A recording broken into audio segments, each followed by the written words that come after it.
The birth of an heir to the throne is always a guarantee of a dynasty's stability.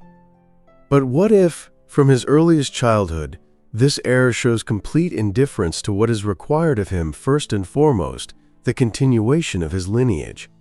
It was precisely this shadow that loomed over the Swedish court on January 24, 1746, when the future King Gustav III was born in Stockholm. From a young age it became obvious. The young prince was not like the others. While his peers were fawning over the young ladies-in-waiting, Gustav remained cold as ice towards them. He was not interested in women's games, flirtations, or ballroom intrigues.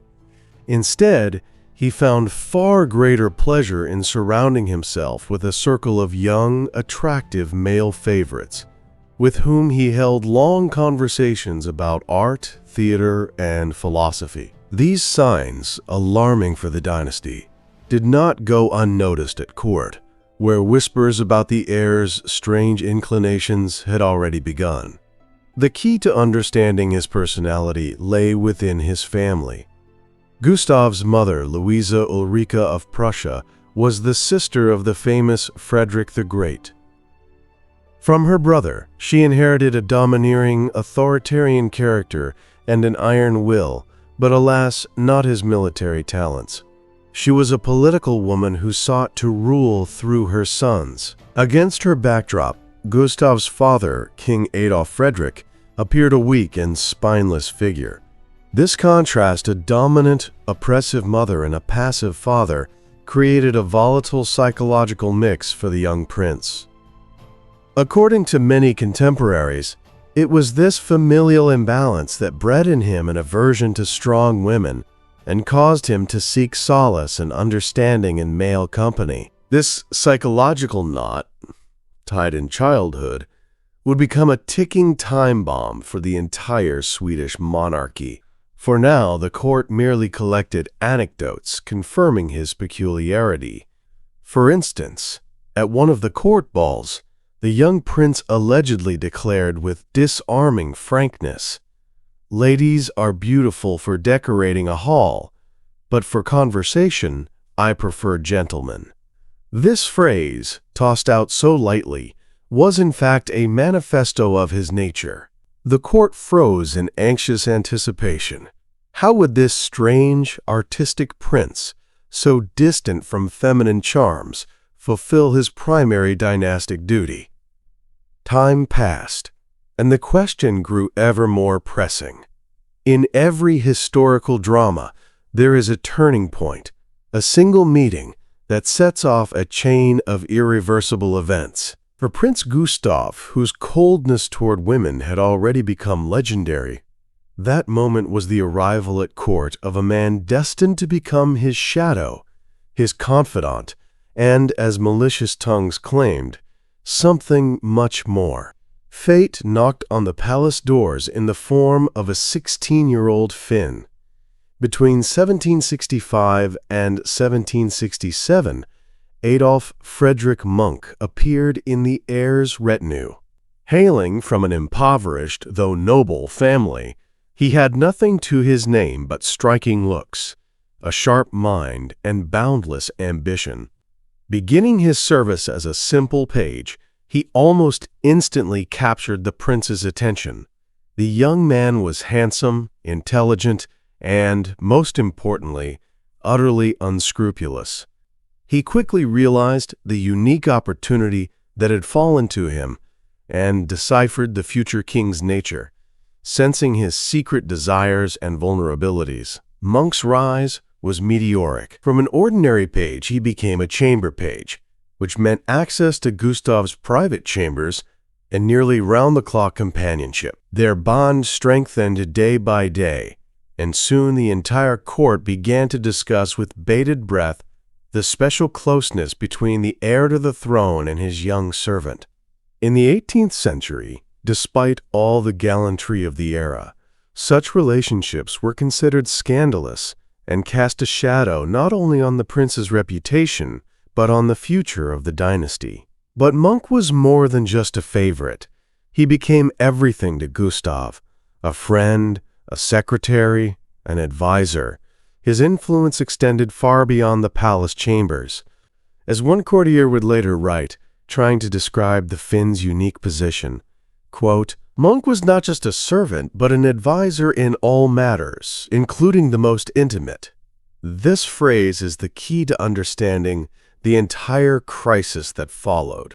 A figure who should have remained in the shadows stepped onto the main stage, and it was he who would now dictate the terms in the most delicate and explosive area of royal life. The fateful connection was forged, and the Swedish court could only wait for the consequences. The pressure on the heir had reached its peak. The state needed not just a king, but a king with a queen and, most importantly, with an heir. It was no longer possible to ignore the demands of dynasty and politics. On November 4, 1766, Sweden celebrated with great pomp the wedding of Crown Prince Gustav to the Danish Princess Sophia Magdalena. This marriage was intended to be a strong political alliance, sealing peace between the two powers. But behind the glitter of crowns and the rustle of brocade lay the drama of two people sacrificed to the interests of the state. For Gustav, it was a catastrophe.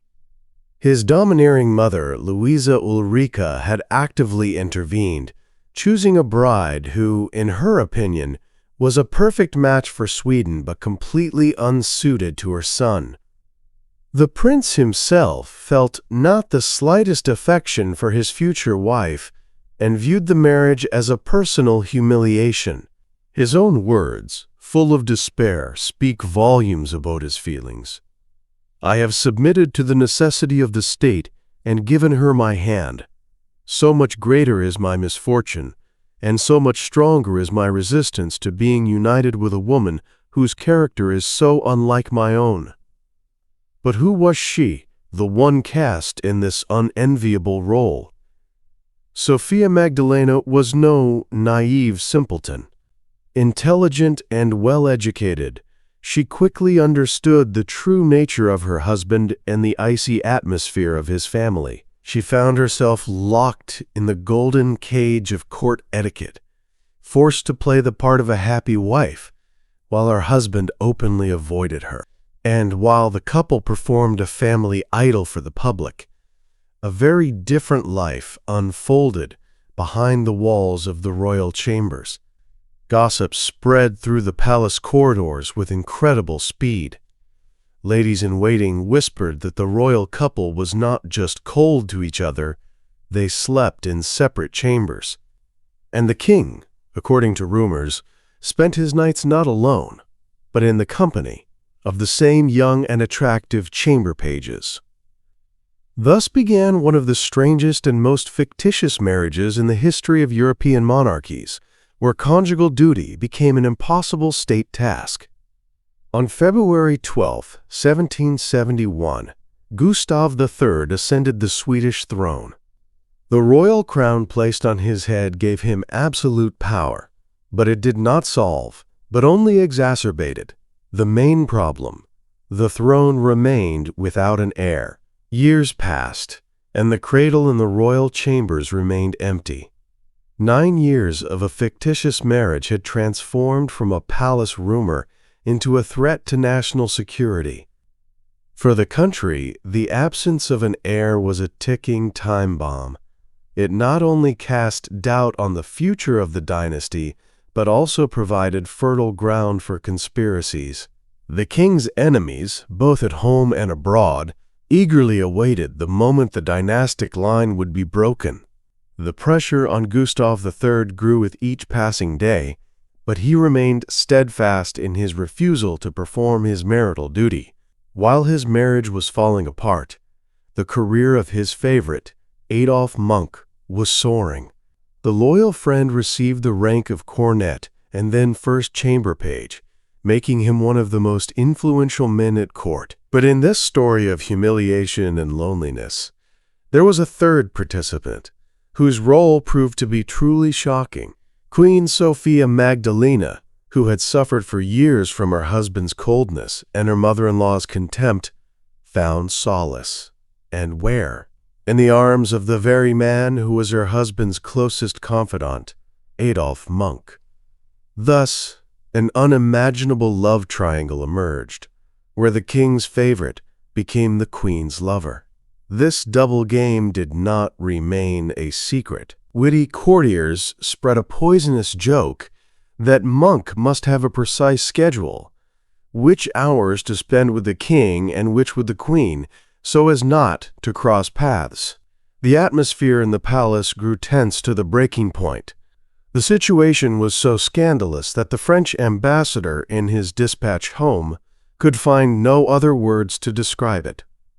Affairs are taking place in the royal palace that are turning it into a veritable den of debauchery. And this was only the beginning. By the summer of 1775, the dynastic crisis had reached its boiling point. 9 years of a childless marriage had brought the Swedish monarchy to the brink of disaster.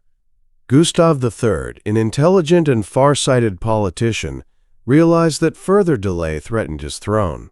The state desperately needed an heir, but the psychological barrier between the king and queen seemed insurmountable, and so the monarch made a decision that, in its scandalous and humiliating nature, had no parallel in European history. He turned to Adolf Munck for help. What exactly happened behind the closed doors of the royal bedchamber will forever be a matter of debate, but even the most reserved accounts are staggering. Munck, the king's favorite and the queen's lover, became a mediator and an instructor in the most intimate act between the spouses. According to testimonies, he was literally present in the bedroom, physically assisting and guiding the royal couple to accomplish what they could not do alone. But there was another, even more shocking version, recorded by the traveler Francisco de Miranda. According to him, it was all much simpler and more cynical. Gustav III simply allowed his page to get into bed with the queen, pretending it was the king himself. In essence, it was a case of substitution, a deliberate deception for the sake of producing an heir. The desperation of this step becomes clearer when one learns that the king already had a backup plan that had failed spectacularly. Initially, he wanted to pass off the son of his unmarried sister as his own heir. However, nature intervened. His sister gave birth to a mulatto child by a black lackey, and that option was immediately off the table. The king's actions caused shock and disgust even among his closest circle. The Minister of Justice, Engström, one of the pillars of Swedish law, wrote with indignation that the king's actions had spread the sin of sodomy in the country, which until now was almost unknown in these parts. The monarch, meant to be a moral compass for the nation, had turned his own bedroom into the stage for the most humiliating farce in Sweden's history. It had happened after nearly a decade of humiliating waiting, prayers, and scandals. Sweden finally had an heir. On November 1st, 1778, Queen Sophia Magdalena gave birth to a son, Gustav IV Adolf. Officially, the country rejoiced. The dynastic crisis was averted. But within the palace walls, where the true price of this birth was known, there was no joy, only whispers. And the question, "Who is the father?" sounded louder than the cannon salutes. The main topic of gossip was the infant's appearance. Courtiers, secretly glancing from the newborn to Adolf Munck, could not help but notice a striking resemblance. The facial features, the hair color, everything pointed to the favorite, not the official father. King Gustav III, it seemed, made no attempt to dispel these rumors. On the contrary, his actions seemed to confirm the wildest speculations. A golden rain of unprecedented rewards was showered upon Munck. Immediately after the heir's birth, he received a precious ring worth 5,000 riksdaler and a magnificent watch adorned with diamonds and, most tellingly, a portrait of the Queen.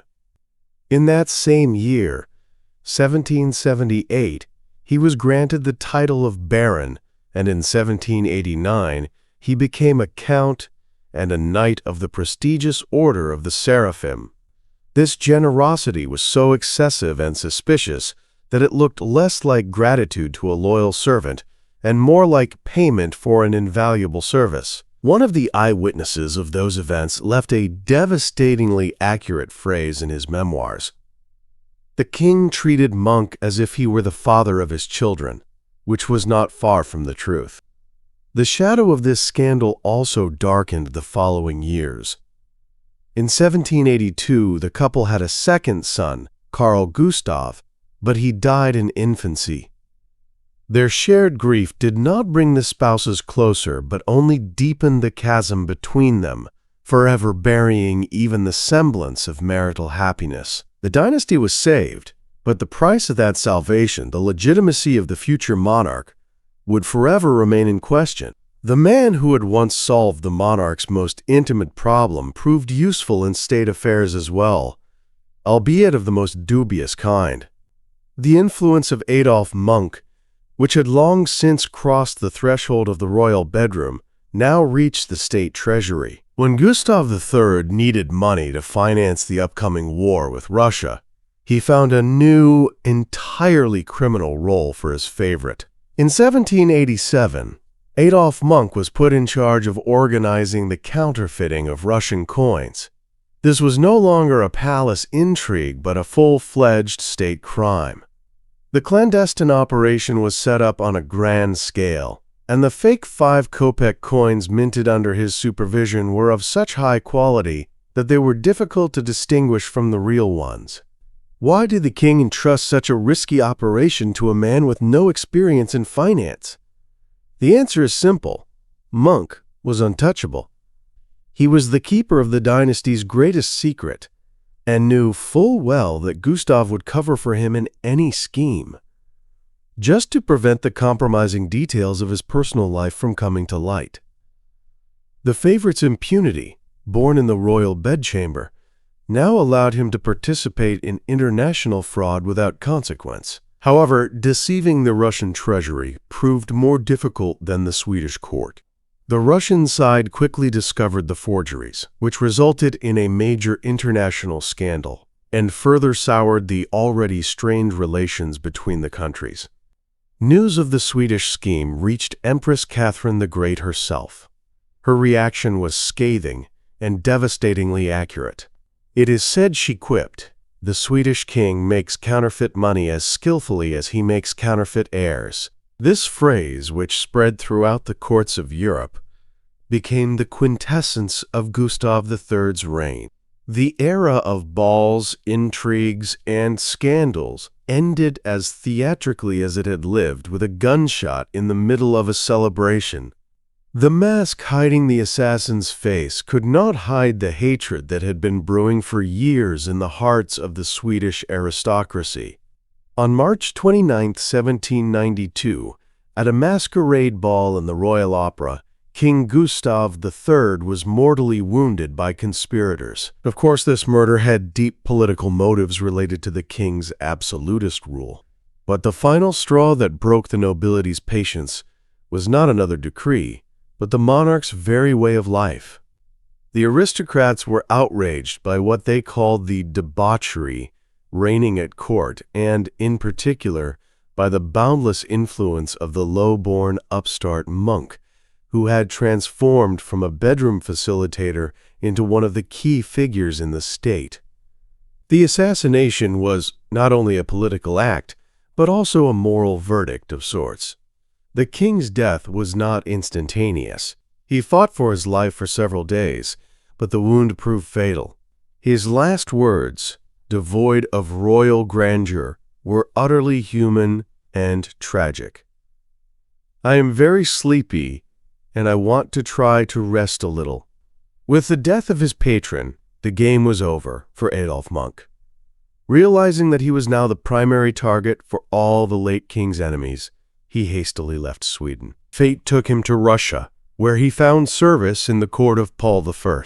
He died in 1831, having lived a long life and taking all the secrets of the scandalous Swedish den of iniquity to his grave.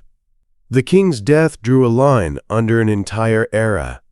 As one Swedish historian aptly put it when commenting on the event, with the death of Gustav III, not only the age of enlightened absolutism in Sweden came to an end, but also the era of courtly debauchery. The curtain had fallen. The shot at the Masquerade ended the king's life, but could not kill the scandal. The ghost of the Swedish den of iniquity haunted the corridors of the Stockholm Palace for a long time, leaving a deep mark on the nation's politics, court etiquette, and morality. The consequences of Gustav III's desperate decision proved more durable than the king himself. The first to be affected by this shadow was the very fruit of the scandal, the new king, Gustav IV Adolf. In a bitter irony of fate, the monarch whose birth was made possible by absolute royal license was himself deprived of that freedom. Fearing a repeat of the previous reign's excesses, the aristocracy ensured that the young king ruled under the strictest control of regents. The era when a monarch's personal dramas could turn into a state crisis was over. The cleanup extended to the very fabric of palace life. Strict rules were introduced to regulate the behavior of pages and chamber lackeys. Their access to the monarch's private chambers was drastically restricted, a direct response to the phenomenon of Munck, who had managed to turn proximity to the king into a tool of limitless influence. The reaction rippled beyond the palace as well. The Lutheran Church, seizing the moment, intensified its sermons against the sin of Sodom, portraying Gustav III's reign as a time of moral decay. The aristocracy also learned its lesson, becoming far more cautious in its choice of favorites. But even centuries later, this story refused to rest. In 2001, Swedish television released the film The Marriage of King Gustav III, which unflinchingly portrayed the entire scandalous underbelly of the fictitious marriage. The film had the effect of an exploding bomb, triggering a new wave of national discussion. It proved that the story of the king, his favorite, and the dubious heir was not just a dusty archival anecdote, but an eternal drama about duty, power, and the right to a private life. So who was Gustav III? A cynical debaucher who turned the royal court into a den of iniquity and placed his personal whims above the interests of the state? Or a tragic figure, a victim of his time, his title, and his own passions? Centuries later, with the palace gossip having faded, history delivers a more complex and compassionate verdict than his contemporaries did. Modern historians increasingly view Gustav III not as a villain but as a hostage. He was a product of an era that left no room for a monarch's private life. Born to the throne, he found himself trapped by the ruthless dynastic demands and social prejudices of the 18th century. He was required to do one thing, produce an heir, but it was precisely this that proved psychologically impossible for him. His story is not so much one of debauchery as it is one of desperate and humiliating attempts to conform to a role for which he was created neither by nature nor by upbringing. At the heart of this entire scandalous drama lies a deep psychological conflict between personal inclinations and state duties. This irresolvable knot led to a tragic outcome for all involved, turning their lives into hostages of one fateful decision. Gustav was not the only monarch with such problems. One need only recall the indecisiveness of King Louis XVI of France or the scandalous inclinations of James I of England. However, nowhere and never did this problem take on such bizarre and overtly scandalous forms as it did in Sweden. The decision to outsource his conjugal duty to his favorite forever inscribed Gustav III's name in the annals of the strangest royal deeds. A modern perspective on this story would be incomplete without a feminist interpretation, for Queen Sophia Magdalena was just as much, if not more, of a victim of this system. An intelligent, educated woman, she was sacrificed for a political alliance, condemned to a marriage without love or intimacy, and forced to endure the deepest humiliations for the sake of dynastic interests. Her figure is a powerful reminder that behind the glitter of the crown, there often lay broken female lives. Perhaps the most accurate summary of this story was offered by a modern Swedish historian. The story of Gustav III shows that even kings can be hostages of their time and circumstances, but the price of their personal dramas is the fate of entire nations. Ultimately, this 18th century scandal became a symbol of the eternal struggle for the right to a private life and personal happiness, a right that, as it turned out, can be denied even to those who wear a crown.